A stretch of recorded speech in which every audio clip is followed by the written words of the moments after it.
Hello guys, my self Joseph Ali और मैं फिर से हाजिर हूँ एक नए वीडियो के साथ। जैसा कि आप जानते हैं कि नवल एकेडमी इंटरमीडिएट कॉलेज के द्वारा ऑनलाइन क्लासेस की व्यवस्था की गई है जो यूट्यूब पर नवल एकेडमी के नाम से उपलब्ध है। तो आप अभी यूट्यूब पर जाएं और सर्च करें नवल एकेडमी, उसे सब्सक्राइब करें और साथ ही साथ बेल आइकन को भी दबा दें ताकि आने वाले न्यू वीडियोज़ आपको मिलते रहें। तो आज हम पढ़ने जा रहे हैं 9th to 12th English grammar, जिसके अंतर्गत हम पढ़ेंगे active and passive voice.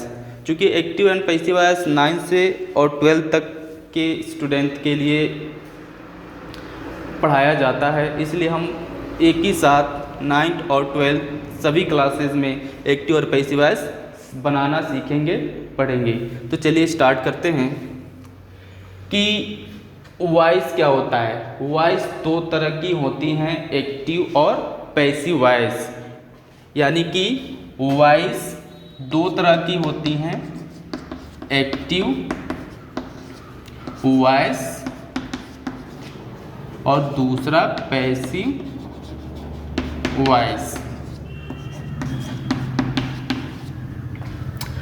Active voice वह सेंटेंस होता है कि जिसमें क्रिया के द्वारा कर्ता को प्रधानता दी जाती है। यानी कि जिस सेंटेंस में सेंटेंस का सब्जेक्ट मेन होता है, उस सेंटेंस को हम कहते हैं कि ये एक्टिव वॉइस का सेंटेंस है। और दूसरा जो पैसिव वॉइस होता है, पैसिव वॉइस में क्रिया के द्वारा कर्म को यानी कि ऑब्जेक्ट को प्रधानता दी जाती है। यानी कि जिस सेंटेंस का ऑब्जेक्ट मेन होता है, मुख्य होता है, उस सेंटेंस को हम पैसिव वॉइस का होना कहते हैं। एक्टिव वॉइस को हिंदी में हम कृतवाच्य कहते हैं और पैसिव वॉइस को हम हिंदी में कर्मवाच्य कहते हैं। जैसे मैं हिंदी लिख देता हूँ, कृत्य वाच्य, कर्म वाच्य। तो ये दो तरह की वॉइसेस होती हैं। तो हम इस चैप्टर में यह जानना सीखते हैं कि हम कैसे एक्टिव वॉइस से पैसिव वॉइस में चेंज कर सकते हैं। यानी कि एक्टिव वॉइस से पैसिव वॉइस में चेंज करना, बदलना इस चैप्टर में सिखाया जाता है, इस चैप्टर में बताया जाता है। तो हम आज यही पढ़ेंगे कि how to change active voices into passive voices.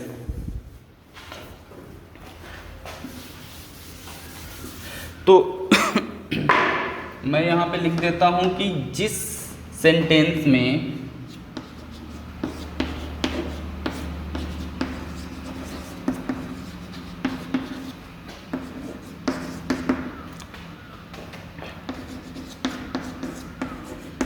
क्रिया के द्वारा कर्म को प्रधानता दी जाती है, उसे एक्टिव वॉइस कहते हैं। दूसरा जो पॉइंट होता है वो होता है पैसिव वॉइस।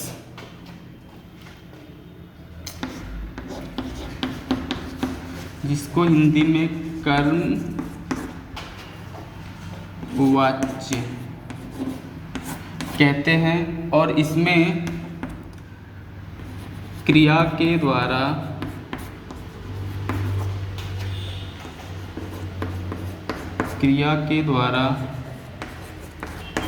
कर्म को प्रधानता दी जाती है। ठीक है।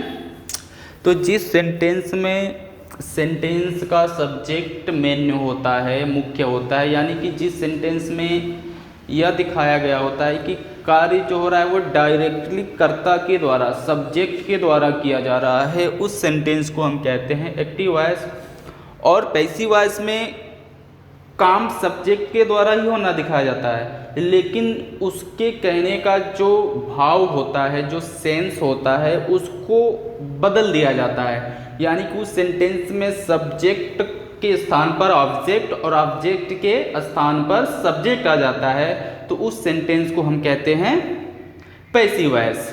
तो अब हम जानेंगे कि पहचानेंगे एक्टिव वॉइस और पैसिव वॉइस दिखते कैसे हैं। तो आइए,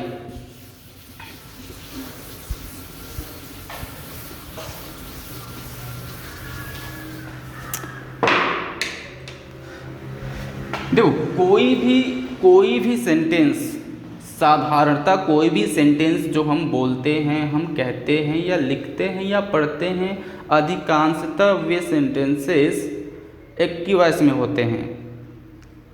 जैसे Ram is going home, Sita writes a letter, they are playing cricket. यानी कि इस तरह के सिंपल सेंटेंसेस जो टेंस वाइज यानी कि टेंस के हिसाब से ट्रांसलेटेड किए गए होते हैं, वे सेंटेंसेस सामान्यतः एक्टिव वॉइस के रूप में होते हैं और उन्हीं को हम पैसिव वॉइस में बदलते हैं। तो जैसे मैं कह दिया कि दीक्षा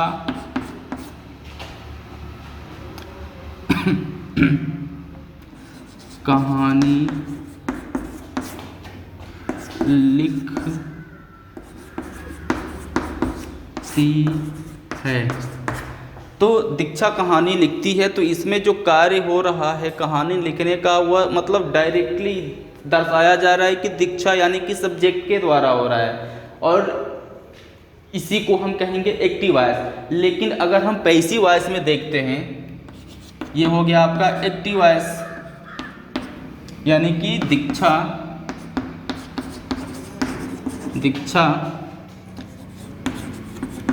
राइट्स अ लेटर, ये आपका एक्टिव वॉइस हुआ। अगर इसको हम पैसिव वॉइस में देखते हैं तो होगा कि A letter is written by Diksha. तो ये आपका हुआ पैसिव वॉइस। तो देखो क्या इसका मतलब होगा, पैसिव वॉइस का अगर हिंदी मीनिंग देखते हैं तो ये इसका मतलब हुआ कि पत्र दीक्षा के द्वारा लिखा जाता है। तो देखो इसमें भी पत्र लिखने का कार्य हो रहा है और इस सेंटेंस में यानी कि एक्टिव वॉइस में भी पत्र लिखने का कार्य हो रहा है, और दोनों में जो पत्र लिखने वाला सब्जेक्ट है वह सेम है। यानी कि यहाँ भी दीक्षा पत्र लिख रही है और यहाँ भी दीक्षा ही पत्र लिख रही है, लेकिन एक्टिव वॉइस में जो कहने का तात्पर्य है वह अलग है और पैसिव वॉइस में कहने का तात्पर्य अलग है। यानी कि इसमें डायरेक्टली दीक्षा के द्वारा पत्र लिखने के कार्य को दर्शाया जा रहा है और इसमें इनडायरेक्टली, यानी इसमें एक्टिव वॉइस में सब्जेक्ट पहले प्रयोग किया जाता है और पैसिव वॉइस में ऑब्जेक्ट सब्जेक्ट के रूप में पहले लिखा जाता है। तो इसी से हम पहचान कर पाते हैं कि कौन सा सेंटेंस एक्टिव वॉइस है और कौन सा सेंटेंस पैसिव वॉइस है। ठीक है, अब हम जानेंगे कि एक्टिव वॉइस से पैसिव वॉइस में बदलने के नियम कौन कौन से हैं और कैसे हम एक्टिव वॉइस से पैसिव वॉइस में बदल सकते हैं।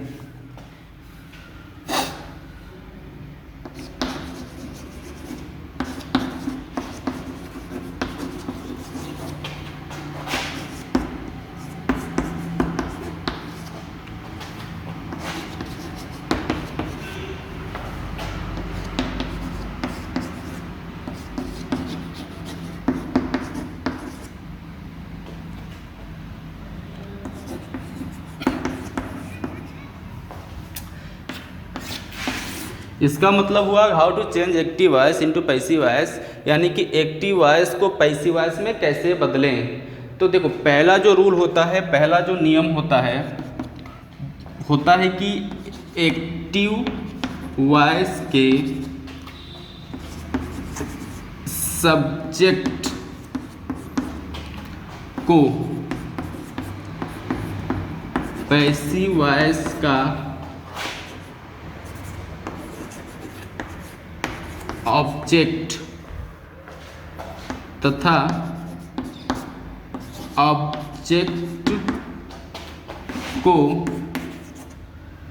सब्जेक्ट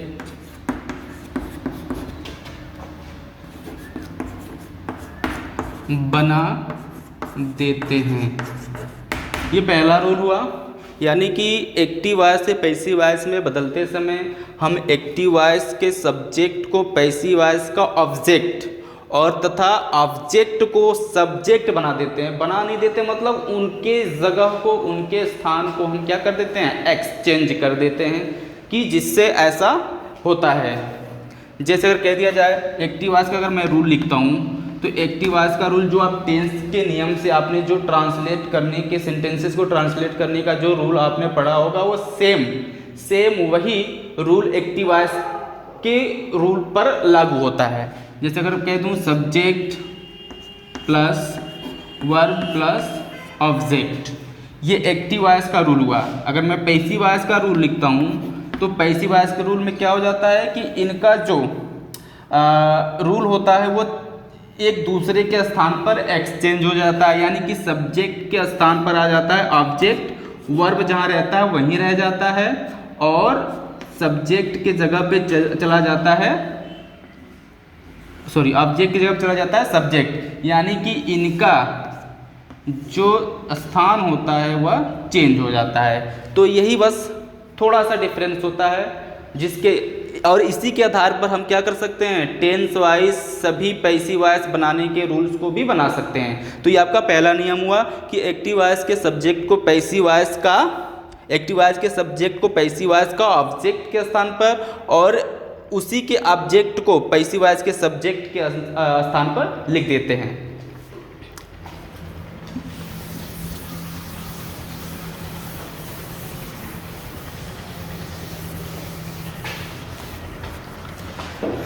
जो दूसरा टॉपिक होता है कि पैसिव वॉइस में, मैं शॉर्ट फॉर्म लिख देता हूँ पीवी एवी। एवी मतलब एक्टिव वॉइस और पीवी मतलब पैसिव वॉइस। पैसिव वॉइस में सदैव वर्ब की थर्ड फॉर्म का प्रयोग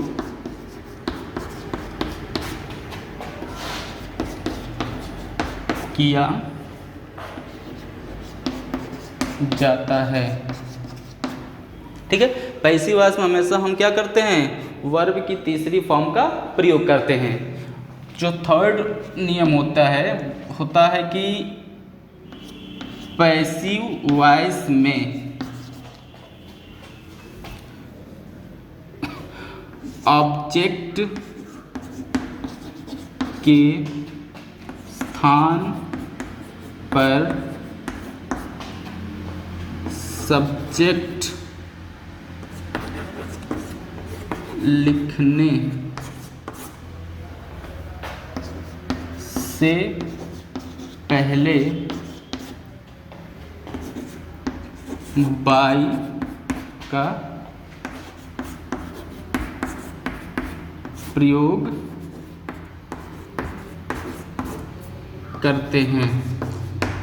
ठीक है, ये बड़ा इम्पोर्टेंट रूल होता है, बड़ा इम्पोर्टेंट बात होती है कि हम अगर क्या कर रहे हैं, एक्टिव वॉइस से पैसिव वॉइस में चेंज कर रहे हैं, तो सब्जेक्ट लिखने से पहले, यानी कि एक्टिव वॉइस से जब पैसिव वॉइस बनाते हैं तो पैसिव वॉइस के ऑब्जेक्ट के स्थान पर हम क्या करते हैं, सब्जेक्ट लिखते हैं, लेकिन वह सब्जेक्ट लिखने से पहले हमको बाई का प्रयोग करना पड़ता है। तो ये होगा। फिर फोर्थ जो रूल होता है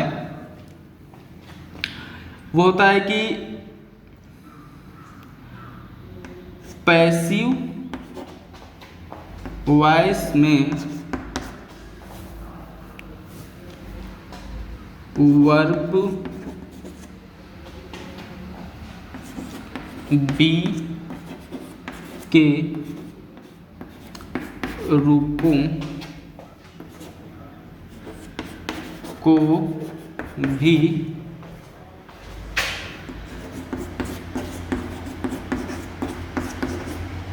परिवर्तित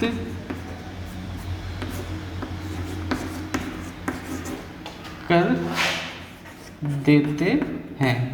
ठीक है, यानी कि पैसिव वॉइस में वर्ब बी के रूपों को भी परिवर्तित करते हैं। ये भी एक इम्पॉर्टेंट रूल है कि अगर आपका एक्टिव वॉइस किसी दूसरे टेंस में है, ठीक है, तो पैसिव वॉइस में उसे चेंज करते समय उसके वर्ब बी के जो रूप होते हैं जैसे is, am, are, was, were, इन रूपों को क्या कर दिया जाता है, किसी दूसरे रूप में चेंज कर दिया जाता है, जिसको हम एक तालिका के द्वारा इजीली समझ सकते हैं। तो मैं वो तालिका बना के आपको दिखा देता हूँ।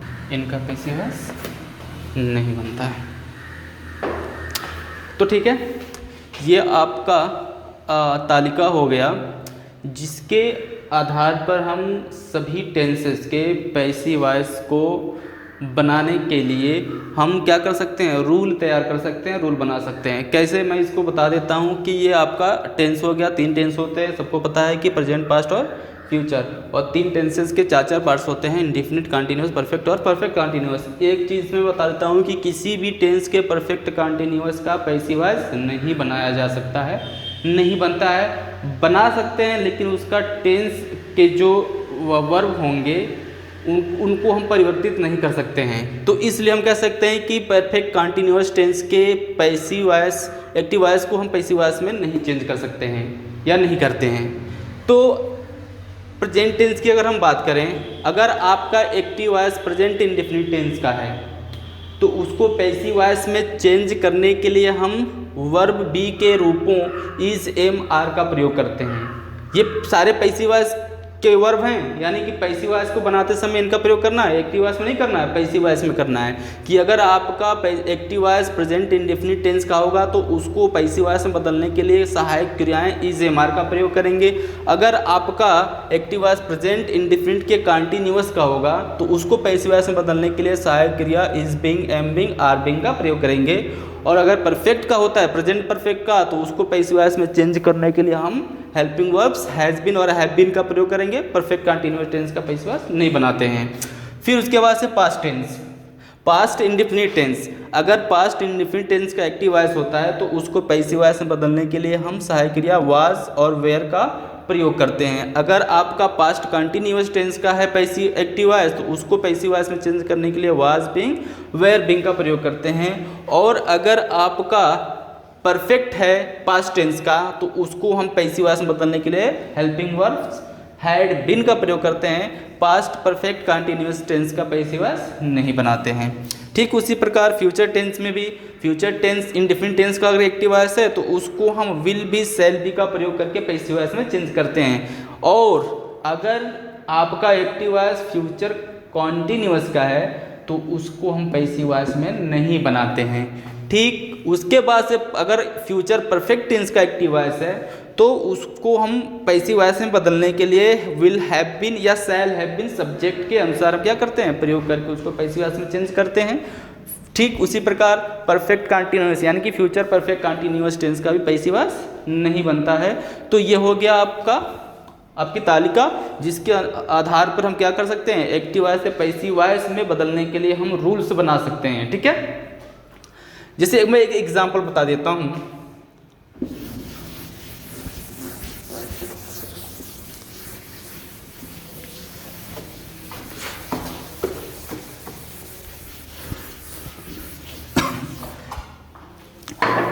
मैं एक एग्जांपल बता देता हूँ, जैसे एक्टिव वॉइस हो गया यहाँ पे,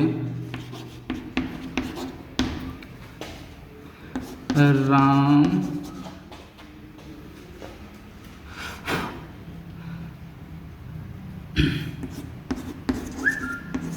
प्लेज पियानो।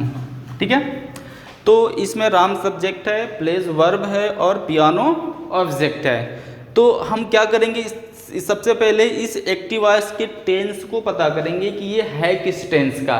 ठीक है, तो हम देखेंगे कि वर्ब में यस लगा हुआ है सब्जेक्ट सिंगुलर के साथ, तो ये अब इसलिए ये क्या है, ये प्रेजेंट इंडेफिनिट टेंस का सेंटेंस है।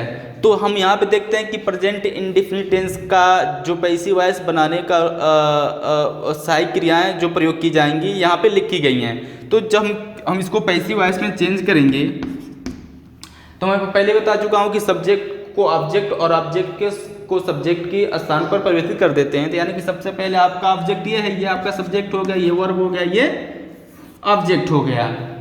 और जो पैसिव वॉइस में चेंज करने का जो रूल होता है वो क्या होता है, ऑब्जेक्ट यहाँ लिखा जाता है, वर्ब वहाँ यहाँ और सब्जेक्ट यहाँ लिखा जाता है। लेकिन इसके पहले हम क्या करते हैं, मैं भी बता दिया हूँ कि एक बाई का प्रयोग करके लिखते हैं। ठीक है, तो सबसे पहले हमको क्या लिखना है, ऑब्जेक्ट लिखना है। तो ऑब्जेक्ट आपका पियानो हम यहाँ पे लिख लेते हैं।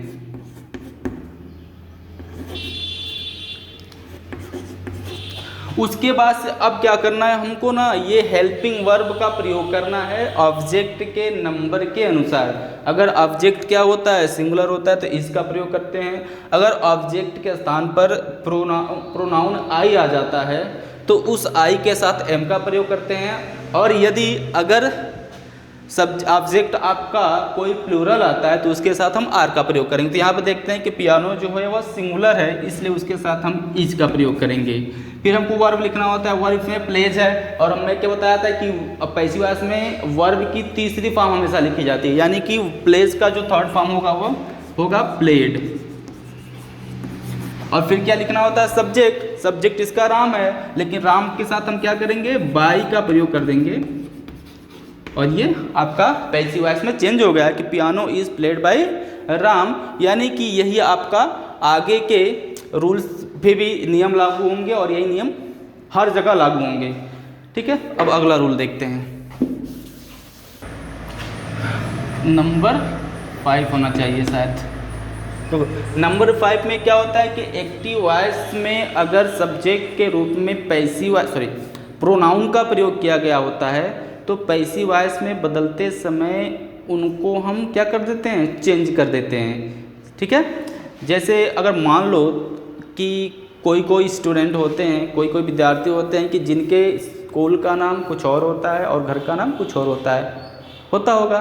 तो जब वह विद्यालय जाता है, स्कूल जाता है, तो स्कूल में उसको स्कूल के नाम से बुलाते हैं, और जब वह घर जाता है तो उसको घर के नाम से बुलाते हैं। तो सेम प्रोनाउंस के साथ भी यही होता है कि अगर एक्टिव वॉइस में प्रोनाउन नॉमिनेटिव केस में होता है तो पैसिव वॉइस में वह हो जाता है ऑब्जेक्टिव केस में, और अगर ऑब्जेक्टिव केस में पैसिव वॉइस में है तो एक्टिव वॉइस अगर वो पैसिव वॉइस में ऑब्जेक्टिव केस में है तो एक्टिव वॉइस में ऑब्जेक्टिव केस में है तो पैसिव वॉइस में आकर वह नॉमिनेटिव केस का हो जाता है। जैसे अगर सब्जेक्ट के रूप में आपका pronoun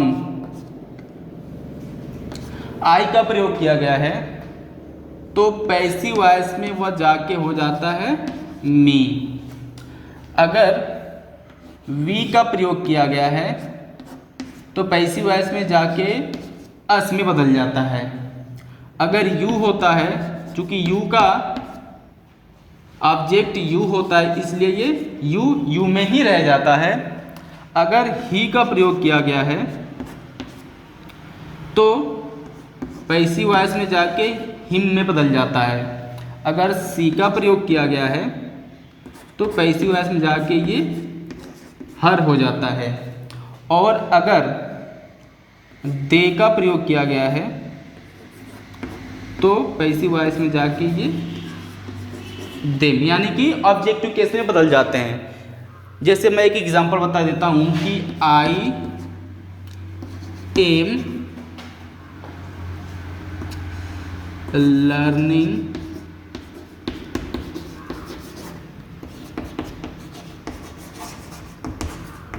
English, I am learning English. तो यहाँ पे देखते हैं कि यहाँ पे प्रोनाउन आई का प्रयोग किया गया है। तो जब इसको हम पैसिव वॉइस में चेंज करेंगे तो पैसिव वॉइस में चेंज करते समय क्या होता है, जो सब्जेक्ट होता है वह चला जाता है ऑब्जेक्ट के स्थान पर और ऑब्जेक्ट आ जाता है सब्जेक्ट के स्थान पर। लेकिन यहाँ पे अगर प्रोनाउन आई का प्रयोग किया गया है, अगर ये ऑब्जेक्ट के स्थान पर जाता है तो यहाँ पे आ की क्या हो जाएगा, मी हो जाएगा। ठीक, अगर यहाँ पे यू वी होता तो वहाँ पे जाके अस हो जाता, अगर यहाँ पे यू है तो वहाँ पे जाके यू ही रह जाएगा, अगर ही है तो उधर जाके हिम हो जाता, अगर सी है तो उधर जाके हर हो जाता, और दे है अगर यहाँ पे तो उधर जाके देम हो जाता। और सेम यही होता, हम क्या करते हैं कि ऑब्जेक्ट को भी सब्जेक्ट की जगह पे लेके आते हैं। अगर यहाँ पे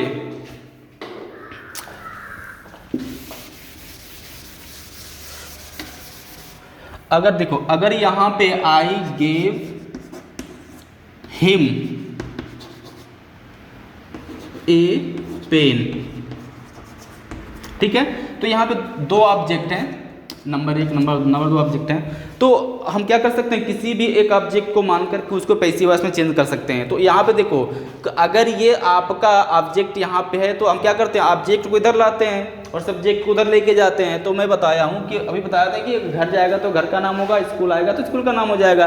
तो फिर अगर यहाँ पे मान लो कि अगर यहाँ पे ही अगर मैं लिख देता हूँ he gave him a pen, तो ये ही जो होगा इधर आके हिम हो जाएगा, इधर आके हिम हो जाएगा। अगर ही उधर जाके हिम हो जाता है तो अगर ही क्या होता है, सब्जेक्ट का स्थान पे आता है, सब्जेक्ट की जगह पे आता है, तो ये भी इधर आके क्या हो जाएगा, ही हो जाएगा। यानी कि अगर ही उधर जाके हिम हो जा रहा है तो हिम इधर भी आके ही हो जाएगा। और सेम ये सभी प्रोनाउन के साथ होगा, यानी कि आई उधर है तो उधर जाके मी होगा, अगर मी उधर है ऑब्जेक्ट की जगह पे या सब्जेक्ट की जगह पे आता है तो फिर से आई हो जाएगा। ठीक है, तो ये हो गया आपका, यही 5 रूल्स हैं जिसको आप फॉलो करके एक्टिव वॉइस को पैसिव वॉइस में इजीली चेंज कर सकते हैं। तो अब हम जानेंगे कि टेंस वाइज कैसे हम एक्टिव वॉइस को पैसिव वॉइस में बदल सकते हैं। तो आप सभी जानते हैं कि टेंस 3 तरह के होते हैं, प्रेजेंट, पास्ट और फ्यूचर, और उन टेंसेस के 4 पार्ट्स होते हैं, present, past, future, sorry present, ये तो टेंस हो गया। उन तब तीनों टेंसेस के 4 पार्ट्स होते हैं, इंडेफिनिट, कंटीन्यूअस, परफेक्ट और परफेक्ट कंटीन्यूअस। उन चारों के भी 4 पार्ट्स होते हैं। तो अगर हम इसमें पहला टेंस देखते हैं, प्रेजेंट टेंस, तो प्रेजेंट टेंस में इंडेफिनिट टेंस जो होता है वो फर्स्ट पार्ट होता है, और इसमें भी क्या होता है, एक पार्ट होता है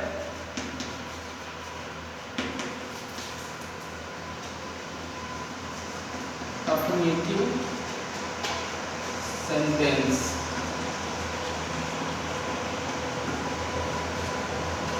देखो, चाहे आप नरेशन पढ़ रहे हो या एक्टिव पैसिव वॉइस पढ़ रहे हो, इसमें टेंस की पहचान और टेंस के रूल्स आपको जरूर आने चाहिए।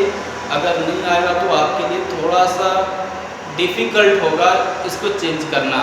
अगर आपको टेंस के सारे रूल्स आते हैं और टेंस को आप पहचान सकते हैं, सेंटेंस को पहचान सकते हैं कि ये किस टेंस का है, फिर आपको चाहे नरेशन हो चाहे पैसिव वॉइस में चेंज करना हो, आपको इजीली आ जाएगा। तो हम यहाँ देखते हैं कि प्रेजेंट टेंस, इंडेफिनिट टेंस में अफर्मेटिव सेंटेंस, और प्रेजेंट इंडेफिनिट के अफर्मेटिव सेंटेंस को अगर आप पहचान सकते हैं तो रूल जो होता है एक्टिव वॉइस का, कि इसमें क्या होता है, सब्जेक्ट होता है, वर्ब की फर्स्ट फॉर्म इसमें यस लगा हुआ होता है, अगर सब्जेक्ट एक वचन होता है तो, अगर नहीं होता है तो केवल वर्ब की फर्स्ट फॉर्म लिखी होती है। मैंने इसमें टेंस में बताया था पहले वीडियो में। तो और क्या होता है, फिर ऑब्जेक्ट होता है। ये आपका एक्टिव वॉइस का रूल होता है, यानी कि अगर इस रूल पे आपका एक्टिव वॉइस है तो वह सेंटेंस जो है वह प्रेजेंट टेंस का, इंडेफिनिट टेंस का अफर्मेटिव सेंटेंस है।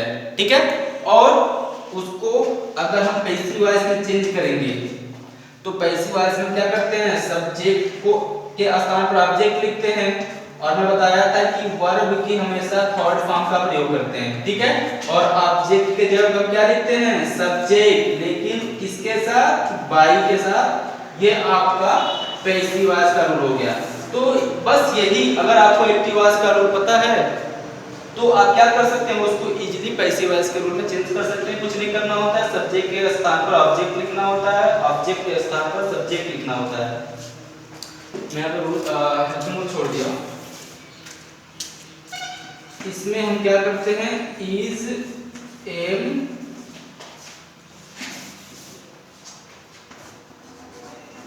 आर, फिर वर्ब की थर्ड फॉर्म। जैसा कि मैं बताया था आपको टेबल में कि अगर इंडेफिनिट टेंस का, प्रेजेंट इंडेफिनिट टेंस का एक्टिव वॉइस होता है तो पैसिव वॉइस में हम इज एम आर का प्रयोग करते हैं, और हमेशा किसी भी पैसिव वॉइस में वर्ब की थर्ड फॉर्म का ही प्रयोग करते हैं।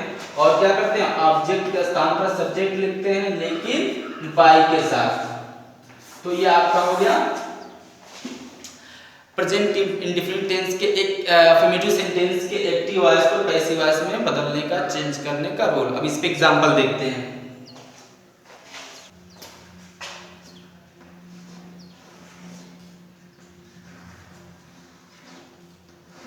श्याम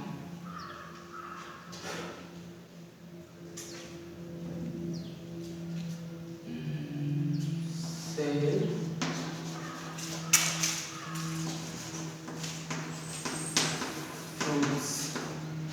ठीक है, तो ये आपका एग्जाम्पल हुआ श्याम सेल्स फ्रूट्स। तो अब हम इसको पहचानेंगे कि ये जो सेंटेंस एक्टिव वॉइस से लिखा गया है, टेंस इसका क्या है। तो हम टेंस देखेंगे कि सब्जेक्ट लिखा गया है श्याम, फिर लिखा गया है वर्ब, और वर्ब में देखो यस या यस में से यस जोड़ा गया है, फिर ऑब्जेक्ट लिखा गया है, यानी कि ये क्या है, प्रेजेंट इंडेफिनिट टेंस के अफर्मेटिव सेंटेंस का एक्टिव वॉइस है। और अगर इसको हम पैसिव वॉइस में चेंज करेंगे तो हमको इस रूल को फॉलो करना होगा। सबसे पहले हमको क्या लिखना है, ऑब्जेक्ट। और ऑब्जेक्ट क्या होता है, यहाँ पे लिखा गया होता है। ऑब्जेक्ट क्या होता है, वो कुछ भी हो सकता है, नाउन हो सकता है, प्रोनाउन हो सकता है, एडवर्ब हो सकता है, एडजेक्टिव होता है। ऑब्जेक्ट के रूप में कुछ भी लिखा जा सकता है, यानी कि आपका ऑब्जेक्ट हुआ तो ऑब्जेक्ट कहाँ जाएगा, बिगनिंग में। यानी कि सबसे पहले क्या लिखना है आपको, यानी कि फ्रूट्स। और कभी भी कोई भी सेंटेंस स्टार्ट करते हैं लिखना तो फर्स्ट लेटर जो होता है, फर्स्ट वर्ड का फर्स्ट लेटर कैपिटल में लिखा जाता है, यानी कि फ्रूट्स। ठीक है, अब देखो अब क्या लिखना है हमको, हेल्पिंग वर्ब तीनों में से किसी एक का यूज करना है ऑब्जेक्ट के नंबर के अनुसार। तो हम देखते हैं फ्रूट्स यहाँ पे प्लूरल है, तो प्लूरल के हम सभी जानते हैं कि आर का प्रयोग करते हैं, तो हम लिखेंगे यहाँ पे आर। ठीक है, फिर हमको क्या लिखना है, वर्ब की थर्ड फॉर्म। तो यहाँ देखो वर्ब लिखा है सेल्स, वो फर्स्ट फॉर्म है, उसमें यस लगा हुआ है, और इसका थर्ड फॉर्म सोल्ड होता है, तो हम लिख देंगे यहाँ पे सोल्ड। फिर क्या लिखना है, बाई, तो हम यहाँ पे लिख देंगे बाई। फिर क्या लिखना है, सब्जेक्ट। सब्जेक्ट देखो यहाँ पे है बिगनिंग में, इसको हम लाएंगे यहाँ पे श्याम, श्याम का श्याम हो जाएगा। तो ये बना आपका पैसिव वॉइस। ठीक है, एक और एग्जांपल देखते हैं, एक्टिव वॉइस। आई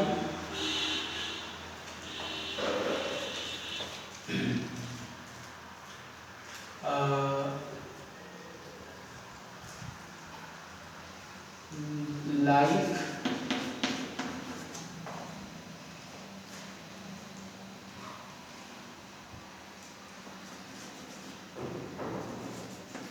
मैंगो।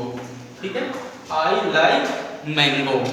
तो अब देखो यहाँ पे ठीक इसी रूल पे मैच कर रहा है, सब्जेक्ट लिखा गया है, क्योंकि सब्जेक्ट यहाँ पे प्लूरल है। जैसा कि मैंने पहले वीडियो में बताया था कि अगर सब्जेक्ट प्लूरल होता है तो वर्ब में यस यस नहीं लिखते हैं, केवल वर्ब की फर्स्ट फॉर्म लिखते हैं, इसलिए यहाँ पे केवल वर्ब की फर्स्ट फॉर्म लिख दिया गया है। फिर ऑब्जेक्ट लिखा गया है मैंगो, यानी कि ये भी प्रेजेंट इंडेफिनिट टेंस का अफर्मेटिव सेंटेंस है।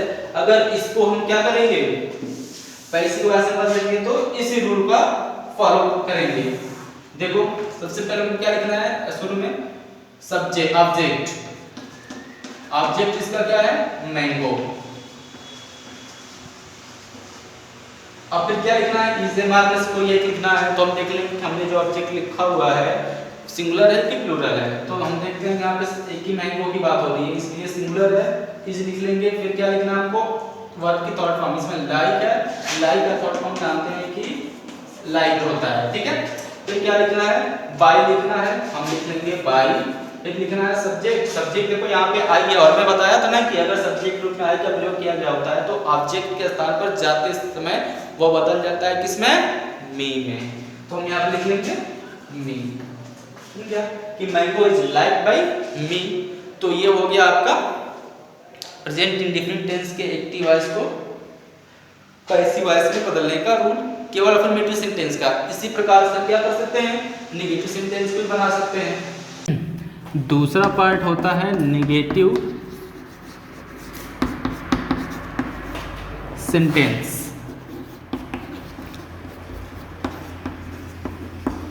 ठीक है, तो इसके एक्टिव वॉइस का जो रूल होता है, subject do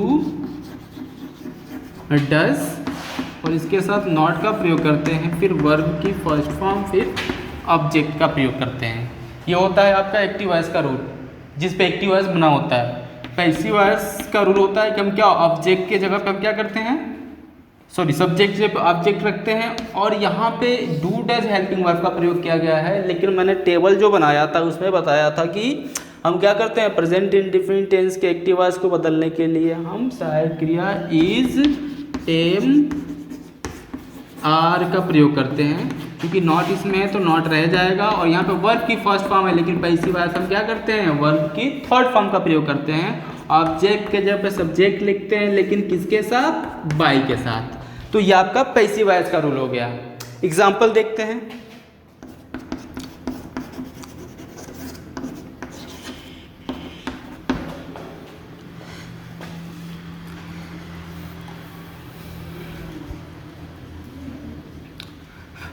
They do not obey me।